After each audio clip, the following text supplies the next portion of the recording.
What is up, Los Angeles, and welcome back to your Rams LAFB Show. I am your host, Ryan Anderson. With me today, my better half, Erin Coscarelli. How we doing today? No. Welcome back to the show. Is this even an off season?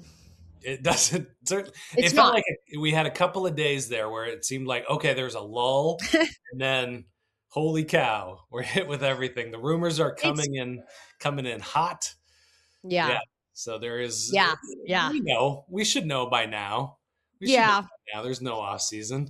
It's great. It's like soap opera for the football fanatics, and I am here for all the tea. So yes, we've got some tea to share, and I can't wait to talk about it. Yeah, absolutely. Kind of a fun one. We touched on a little bit on our last episode, just kind of the topic of this, but per Albert Breer, the Rams are monitoring, keeping tabs on Maxx Crosby's availability. Yeah.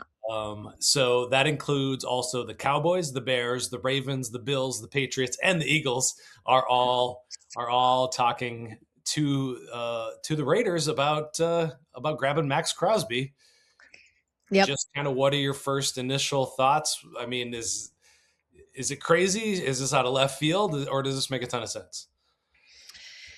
I mean, look, it's so great to just, talk about it, trigger people with it. I posted something on my social media today, and man, people are in an uproar.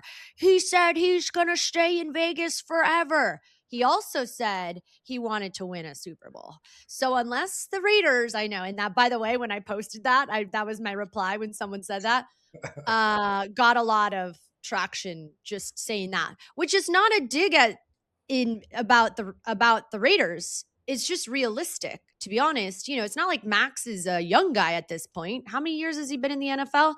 I mean, he's only got so much traction left on his motor, if you will, and I think the reality is, if the Raiders can look to rebuild and get some stock or equity back, why not? Like, it could make the most sense for the Raiders, So he's a game-changing, high motor, and the other thing that I said too was, dude's got 10 plus sacks in 3 of the last four seasons on a Raiders roster.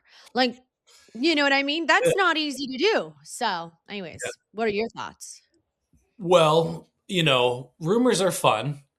We'll throw that out there. A lot of people will scream at us and say they're just rumors. They were brought up by the agent. They're brought up by whomever. These aren't real.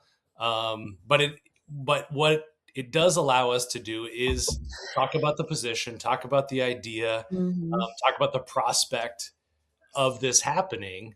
And, I brought it up, we were talking about it on our last episode about, teams always needing to get better at the edge position. This would elevate them. We talked about Jared Verse not being the finisher that they need, collecting those sacks necessarily. Now, will that change? Will that not? Yeah. We'll see. I don't know. But what we do know, as you mentioned, Maxx Crosby is a game changer. He is a producer. So this is the kind of move that you should get excited about. Les Snead just had a press conference in which he said, first round picks are on the table for proven veterans. So Maxx Crosby, proven veteran. Not only that, but I will say that the betting odds via our new sponsor, guys, check it out. Sponsor alert, FanDuel. Per FanDuel, we've got the Rams as one of the top favorites to go get them. Bears being the top at plus 200, Raiders to keep them at plus 350, and then the Rams down there at plus 700. So that is out there as well. The reported asking price for him, there I heard 2 so far. One of them is 2 first-round picks plus a player. Another one I heard was 2 first-round picks, or a first-round pick, a third-round pick, and a player. What's cool about the Rams right now in terms of draft picks is they've got 2 first-rounders this year, plus their firsts in the future. So they could walk out of this trade with a first in their pocket still. Yeah. And, the other thing is it's like weighing what they need to do in the short window of Stafford being Stafford, and this Rams, like that's what I find the most interesting is, and we talk about it all the time, how are they, you know, investing in the future and maximizing the present, Mhm. right? And so a guy, like Maxx Crosby is a guy, he's all in. I mean, he is a competitor. Yeah. And the other thing that I had said too is maybe the way you fix the secondary is you offer pressure on the quarterback and make the quarterback make mistakes. And then you draft. This also happens to be a draft filled with talented cornerbacks or, prospects, certainly. So I say you get a guy because I'm reading on Twitter right now. They're all saying Twitter's trending or whatever X that Les Snead GM open to trading first round picks for elite cornerback. So, it could also be a cornerback. Who knows? But anyways, we won't know until we know, and Well, anything's possible. well, and similarly to what I was saying about Jeremiah Love yesterday when we were recording Mhm. our podcast that came out today, it's like if the guy's available within your price range, Right. you Yeah. get you get Yeah. like there's no doubt about it. Now he might, what they offer, maybe they're only willing to offer up that 29th pick to get Maxx Crosby and who's way up there. The Chiefs, they weren't on this list, but the Chiefs are up at 9. They offer 9 for Maxx Crosby. I mean, that's interdivisional, but all that anyway, 29 can be pretty easily beat. Um, you mentioned he's a gamer. He's competitive dude. He's played a ton of snaps. He's done so much work for that Raiders team, trying to get them, to be competitive team.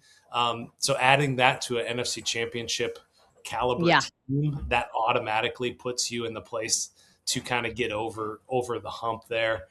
Um, and we talked about Byron Young as well. He's got that expiring contract. What are they going to do when they have to pay all these defensive Yeah. players? All of that, does that necessarily help it or hurt it? That's Yeah. you're going Right. to pay. Exactly. No. And someone else, the comments are always so interesting to read. Someone else was like, "No, absolutely not. It's going to mess up the cohesion." Which is true. There's a possibility it could. I mean, you have to, the one thing that the Rams do, and McVay said it in his presser, is we want guys that are in on our culture, right? So it always is, it's a culture thing. It's not just a talent thing. It's, are you committed to what the Rams are about, which is what McVay always says, right? So, I mean, he's committed to winning, but Yeah, would he not mess, but would he impact the cohesion? Well, someone was curious about that. I have to say, I do love your fan on Twitter voice. That's a good one. Yeah. And I'll say, Yeah. he's been the ultimate team Mhm. player for that team, for the Raiders. Like he wanted to stick around. He he he's stuck It's around. like, this is what it's like. Yeah. It's like, you know, you get into a relationship with somebody. Oh, I love You're like, all right, there's some orange flags here. it. I'm gonna Orange. give it a little time. Orange could be, burnt orange, slight magenta, and you're like, I'm gonna give this another season, and let's see how this pans out. And then you're like, all right, another season goes by, and you're not seeing effective changes or the evolution as one would want Yeah. when maturing into a potential Super Bowl winning partnership. Do you Love like it. what I just did there? So, I mean, look, McVay, um, Crosby has every right to hear offers, and obviously the Raiders are really the ones that are going to figure that out. But, if you put in all of this and you're not getting the results, like, you should shop around. 100%. Yeah, it's totally justifiable for him to be looking here. I think an interesting thing to throw into that is, their pass rush hasn't been the problem. The depth at the pass rush has been the problem. Now, if you Are want we to talking Rams here or Raiders? Rams, Yeah. there's plenty more problems on the Raiders side of things, but yeah, I will say that there is a depth problem. This doesn't really solve that, because I think if they were going to throw in a player on that, they would throw in Byron Young or Braden Fiske, Kobe Turner, or something to that effect. Yep. Because there's just not a lot of room to cut anywhere else. It's not like you're going to trade Puka Nacua, Oh yeah, no way. So Not happening. I will say that it doesn't really address that, but it does obviously raises the ceiling, gets them over that championship hump for sure. I talk about wanting Jared Verse to elevate to that level, to be a game changer, to be the guy that in the moments where you need him the most, he just capitalizes. So, we'll see how this offseason continues to evolve. I'll throw in there also, Les Snead said that they will be aggressive in free agency, so they don't have to be desperate in the draft, which is interesting perspective from that. I wonder if that means that also in trades they will be aggressive, so they don't need to be desperate. So there is smoke to this. Albert Breer is a known quantity out there and a reliable reporter, and a super nice guy as well. Met him several times. So He's super nice. Don't discount and this. tall. He's sneaky tall. He's sneaky tall. Yeah, he's sneaky tall. Yeah, absolutely. All right. So let us know what you think of this trade. I'm sure you guys will have some opinions. Erin Coscarelli is blowing up on Twitter over there. So continue that trade. Go, YouTube comments and tell her. Yeah, you can yell at me. Yeah. I'm just here to trigger you guys. That's all. I'm just here to throw in relationship analogies on and off the field. I love it. I love a relationship analogy, and that's a good one. Sometimes you see a few things in the person, you go, "We'll see where this one goes." Yeah, you're like, you know what? I need more data, and we'll give it a little bit more time. But then you've got to have the finality that you're like, nope, we're moving at separate paces. Pacing here. It's time to move on. For some reason, I feel like there was a gamer in your life. Oh. Anyway. A gamer. Yeah. My high school boyfriend, you mean he played video games? Yeah. Yeah. Why does it come off like a... I don't know why. I just imagine that there's lots of women that are upset with their significant others for gaming too much. I don't know. Oh, I see. I'm picking up what you're putting down. Yeah. Among other things. But yeah, that was a long time ago. I've moved on from that high school relationship. Yeah, what are we on, our 25-year reunion? Oh God. Jeez. Quiet down over there. Jeez. How dare you? We're in our 40s. Thanks for tuning in. I mean, I'm barely in my 40s, but okay. Barely. We will be back with more, so stay tuned. Rams LAFB Show brought to you by FanDuel. Woo! In the future, so stick around.